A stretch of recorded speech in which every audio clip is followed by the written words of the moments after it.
అంటే ఇక్కడ గమనించండి, భక్తుడు ఈ మాటను మరి దేవుడికి వెల్లడిపరుచుకున్నాడు. ఏంటంట, నీ దేవుడు ఏమాయనని వారు మాట్లాడుతున్నప్పుడు రాత్రి అంట బిడ్డరా తన కన్నీళ్ళు తనకి ఏమైపోయి అంట.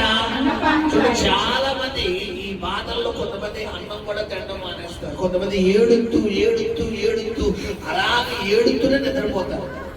ఇప్పుడు ఒకవేళ అలాంటి అనుభవం కూడా కనుక నువ్వు వెళ్తుంటే దేవుడు ఈ రోజు నీతో ప్రవచనాత్మకంగా మాట్లాడుతున్న మాట ఏంటంటే, ఈ రోజు నువ్వు కన్నీరు కాలుస్తున్నావు, ఆ కన్నీరు దుఃఖంతో వచ్చిందైతే త్వరలో దేవుడు ఇంకో కన్నీరు రప్పించబోతున్నాడు. ఆ కన్నీరు ఎలా ఉండబోతుంది బిడ్డలారా?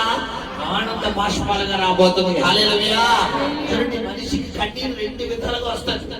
ఒకటి హృదయం అంతా దుఃఖంతో నింపబడి, రెండవ కన్నీరు ఎప్పుడు వస్తుందంటే బాగా నవ్వి నవ్వి నవ్వి నవ్వి నవ్వి ఎవరైతే చాలా బాగుంది ఏడుపు వచ్చేస్తుంది. అంటే ఏంటి బిడ్డలారా, ఈ లోపల ఉన్నటువంటి ఆ నవ్వు అనేది ఆగలేనంత వచ్చినప్పుడు బిడ్డలారా కన్నీరు వస్తుంది. హల్లెలూయా. అంటే ఇక్కడ దేవుడు నీతో మాట్లాడుతున్న మాట ఏంటంటే, ఇప్పుడు దాకా నీకున్న బాధను బట్టి, నీకున్న శోధనను బట్టి, నీ కుటుంబ పరిస్థితిని బట్టి నువ్వు ఏడ్చావు. అయితే ఈ 7వ వారం తర్వాత దేవుడు నీ కన్నీటిని ఎలా మార్చబోతున్నాడంటే ఆనంద బాష్పాలుగా మార్చబోతున్నాడు. హల్లెలూయా. ఎక్కడ అవమానం అక్కడ దేవుడి దగ్గర ఘనత ఇవ్వబోతున్నాడు. ఏ ఏరియాలో, ఏ వీధిలో, ఏ ఇంటిలో, ఏ గదిలో, ఏ ప్లేస్ లో అయితే నువ్వు ఏడ్చావో అదే ప్లేస్ లో ఎగిరి గంతులు వేసే విధంగా దేవుడు ఈ 7వ వారంలో దేవుడి జీవితంలో చేయబోతున్నాడు. హల్లెలూయా. శబ్దంగా స్తోత్రం చెల్లిద్దామా? హల్లెలూయా. కంటిన్యూషన్ 5వ వచనం చదవండి. జన సమూహముతో పండుగ చేయుచున్న 5వ వచనం. నా ప్రాణమా నీవు ఎలా కృంగి ఉన్నావు, నాలో అదిగో నీ వేళ తొందరపడుచున్నావు, దేవుని యందు ఇదిగోండి. చూడండి, చాలా మంది గమనించండి బిడ్డలారా, మరి దేవుడు నమ్ముకున్న తర్వాత కొంతమందికి దేవుడి మీద విశ్వాసం ఉంటే, కొంతమందికి దేవుడి మీద ఏముండదంటే బిడ్డలారా మరి నిరీక్షణ ఉండదు. నిరీక్షణ అన్న మాటకు అర్థం ఏంటంటే ఎదురు చూపు. నిరీక్షణ అన్న మాటకు అర్థం ఏంటి బిడ్డలారా?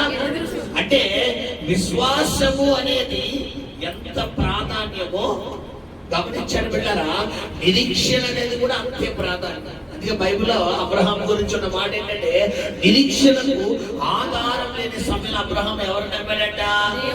చెప్పాలి శబ్దంగా, దేవుడు. ఈ రోజు అబ్రహాం జీవితంలో అయితే నిరీక్షణ లేదు. మరి ఈ రోజు నీ నా జీవితంలో ఏముంది బిడ్డలారా? నిరీక్షణ, ఎదురు చూపు. ఖచ్చితంగా నా భర్త మారుతాడు, ఖచ్చితంగా నా భార్య మారుతుంది, ఖచ్చితంగా నా బిడ్డలు మారుతారు, ఖచ్చితంగా నా బ్రతుకు మారుతుంది, ఖచ్చితంగా నా పరిస్థితి మారుతుంది అన్న నమ్మకం ఏదో ఒక మూల నీకుంది. అసలు ఆస్కారమే లేదు ఎవరి జీవితంలో అంటే అబ్రహాము జీవితంలో. అలాంటి టైంలో అబ్రహాం ఏం చేశాడు బిడ్డలారా? నమ్మాడు. మరి ఈ రోజు నీకు ఆస్కారం ఉందా లేదా అంటే ఖచ్చితంగా ఏదో ఒక మూల ఎంతో కొంత ఉంది, ఎంతో కొంత ఉంది, ఏదో ఒక ద్వారం ఉంది.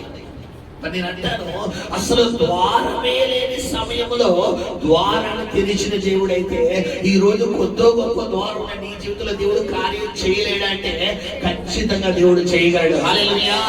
కాకపోతే నువ్వు చేయవలసిన పని ఏంటంటే, అబ్రహాము నమ్మాడు, మనం ఏం చేయలేకపోతున్నాం బిడ్డలారా? నమ్మలేకపోతున్నాం.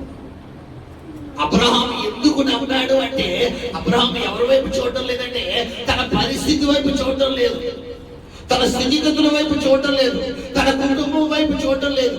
మనం చూసుకుంటే ఆదికాండము 17వ అధ్యాయంలో బిడ్డలారా, మరి దేవుడు అబ్రహాముతో మాట్లాడుతున్నప్పుడు 12వ అధ్యాయము, 15వ అధ్యాయము, 17వ అధ్యాయము, 18వ అధ్యాయము, 21వ అధ్యాయంలో దేవుడు అబ్రహాముతో పదే పదే మాట్లాడుతున్న మాట ఏంటంటే, నీకు సంతానం ఇస్తాను, సంతానం ఇస్తాను, సంతానం ఇస్తానని దేవుడు ఒకే మాట రిపీట్ చేస్తాడు. నేను అంటాను, దేవుడు ఒకసారి చెప్తే సరిపోతా, అనేక మాటలు చెప్పాలా?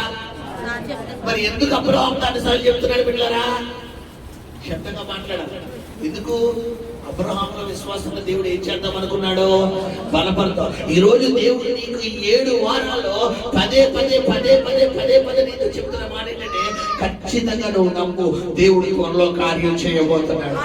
సాక్షిగా నిలబడబోతున్నావు. ఏ వేదనతో, ఏ బాధతో, ఏ శ్రమతో, ఏ పోరాటంతో, ఏ నిందతో, ఏ అవమానంతో 7 వారాలు ఈ స్థలానికి వచ్చి ఉన్నావో, ఇదిగో ప్రభు చెప్తున్న మాట ఏంటంటే వచ్చే వారంలో దేవుడు నేను సాక్షిగా నిలబెట్టబోతున్నాడు. ఈ వారంలో దేవుడు కార్యాలు చేయబోతున్నాడు.